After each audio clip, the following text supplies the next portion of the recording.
मेरी ये वर्दी पाने का सपना इतना आसान नहीं था। मैंने बहुत स्ट्रगल किए हैं, बहुत मेहनत किया है मैंने, तब जाके आज मैं ये वर्दी पहन पाती हूँ। आप सभी का भी वर्दी पहनने का सपना पूरा हो सकता है।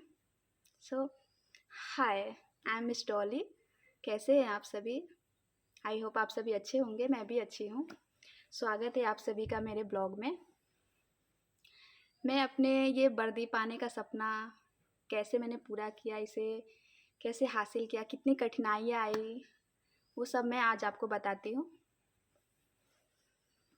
मैं बहुत मिडिल क्लास फैमिली से हूँ, मतलब इतना कि बस दिन कटते थे।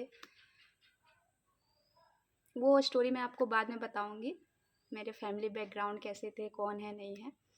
आज ये वर्दी पाने का सफ़र मैंने कैसे तय किया, आज उस बारे में मैं बात करती हूँ।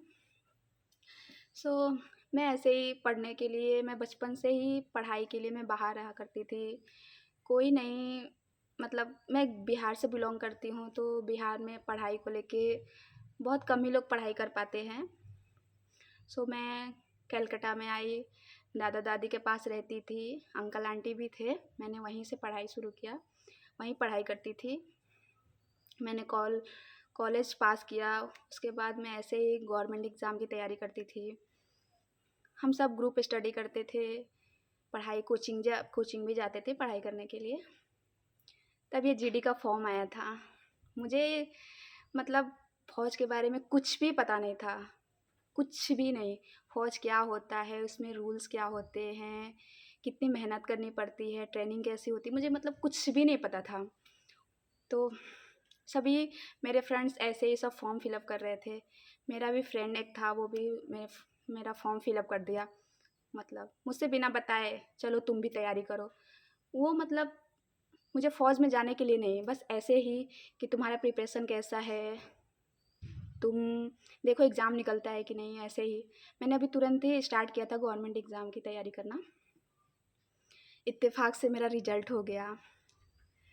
तब तक मेरे पापा को नहीं पता था। फिर कुछ डॉक्यूमेंट्स बनाने की बात आई थी, क्योंकि रनिंग के समय डॉक्यूमेंट्स लगते हैं ना। तो अब मैं पापा को कैसे बताऊँ? मेरे पापा मतलब फ़ौज में जाने नहीं पसंद नहीं करते थे, फ़ौज में कि मेरी बेटी फ़ौज में जाए, उन्हें एकदम पसंद नहीं था। अब मैं पापा को कैसे बताऊँ, कैसे मतलब मैं भी सोच रही थी चलो आगे देखते हैं क्या होता है, हो थोड़ी जाएगा। फिर मैंने रनिंग स्टार्ट की। मेरे फ्रेंड ने बहुत मेहनत कराया मुझे, हर दिन प्रैक्टिस करवाता था, मतलब हर दिन रनिंग के लिए लेके जाते थे। हर दिन सभी दोस्त मिलके हम लोग रनिंग करते थे। मेरी रनिंग इतनी ज़्यादा ख़राब थी, मैंने लाइफ में कभी रनिंग नहीं की थी, इसके लिए मुझे रनिंग करनी पड़ी। फिर पापा को बहुत मनाने के बाद पापा मान गए, बहुत कोशिश किया। मैं बोली कि मैं ऐसे ट्राई कर रही हूँ, क्या पता हो थोड़ी जाएगा, बस ऐसे ही देख रही हूँ। फिर पापा मान गए। मेरे डॉक्यूमेंट्स बनने में भी बहुत प्रॉब्लम्स हुई थी। फिर मेरे पापा मान गए। फिर मेरे पापा आए। फिर मैं रनिंग करने गई। किसी को भरोसा नहीं था मुझ पे कि मैं रनिंग पास कर पाऊँगी, मगर शायद मेरी किस्मत यहाँ लिखी हुई थी फ़ौज में आने की। मैंने रनिंग जैसे तैसे पास कर ली। मतलब मेरे पापा को, मेरे और भी अंदर में फ्रेंड्स थे, उन्होंने फ़ोन से बताया कि आपकी बेटी रनिंग पास कर ली है। बट मेरे पापा को भरोसा ही नहीं हो रहा था। बोले नहीं, जब तक मेरी बेटी कॉल नहीं करेगी मुझे पता ही नहीं चलेगा, कैसे मैं मान लूँ कि मेरी बेटी रनिंग पास कर ली है। फिर मैंने मतलब जब हमें फ़ोन मिला, फिर मैंने पापा को कॉल किया, मेरे पापा खुश हुए। फिर मेडिकल का टाइम आया, फिर मेरे मम्मी पापा दोनों आए, फिर मेडिकल भी हुआ मेरा। मैं फर्स्ट टाइम में ही पूरा मेडिकल क्लियर हो गया मेरा। फिर उस टाइम में कोरोना का टाइम था, पूरा 1 साल तक जॉइनिंग नहीं आया था। पूरा 1 साल हमने वेट किया, फिर जॉइनिंग आया, फिर मेरा ट्रेनिंग सेंटर मिला। फिर ट्रेनिंग सेंटर जाने से पहले जो भी तैयारियाँ होती है, मैंने वो तैयारी किया पूरा। जो भी सामान उसमें लिखा होता है ना, परचेज़ करके लेके जाना है, वो सब मैंने लेके गया। तब तक मुझे पता नहीं था ट्रेनिंग में क्या होता है, कुछ भी आइडिया नहीं था मुझे।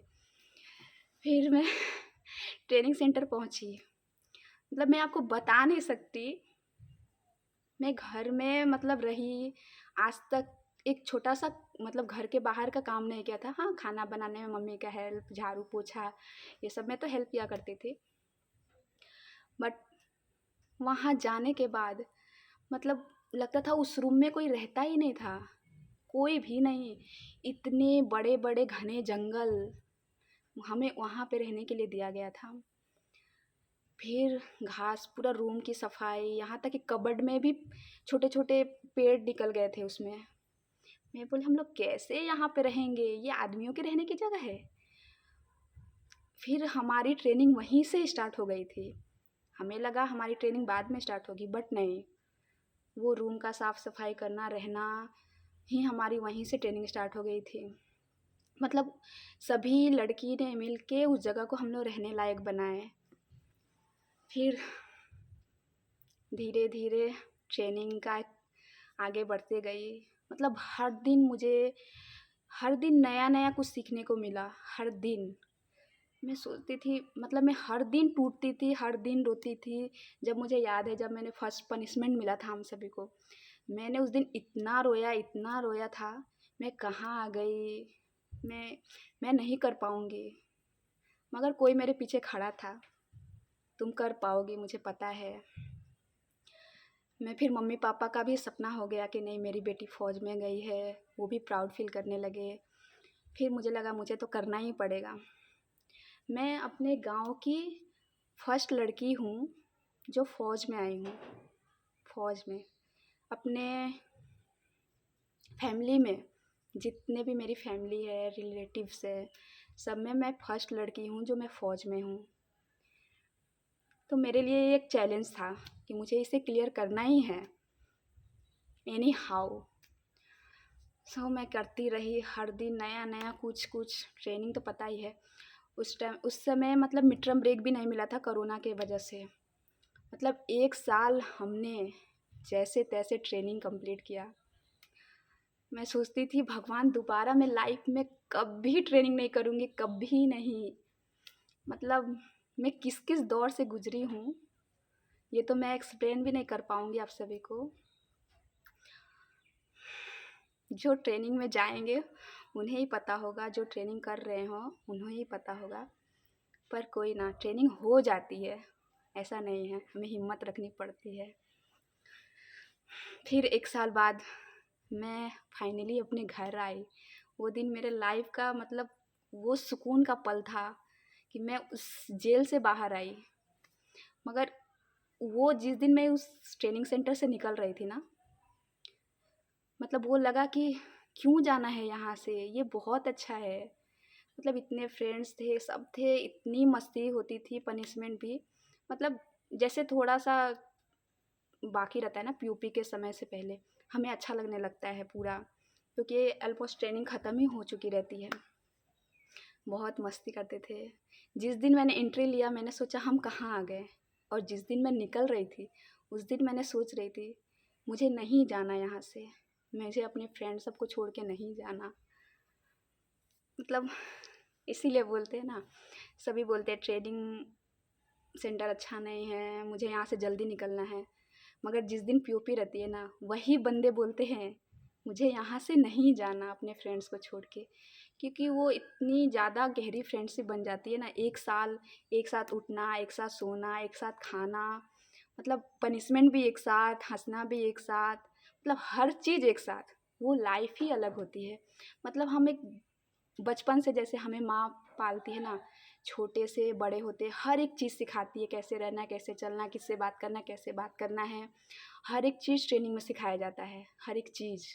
हम तो लगता है बचपन का लाइफ जी रहे थे ट्रेनिंग सेंटर में। हम बैठे बैठे सो जाते थे कहीं भी खा लेते थे, किसी गंदे हाथों से भी खा लेते थे। सही में यार वो मोमेंट बहुत ही खास होता है। सो अभी जो भी ट्रेनिंग में करने जा रहे हैं उन सबको बेस्ट ऑफ लक, क्या कॉन्ग्रेचुलेशन, जिसे जो पोस्ट मिली है अच्छी है। आज मैं अपने आप पे प्राउड करती हूँ कि मैं फ़ौज में हूँ। सो आप भी जाइए, आप भी अच्छे से ट्रेनिंग करिए, घर आइए, माँ बाप का रोशन करिए नाम, और अपने फैमिली के साथ अच्छे से रहिए। मेरी स्टोरी कैसी लगी आप सभी कमेंट ज़रूर करना। बाय।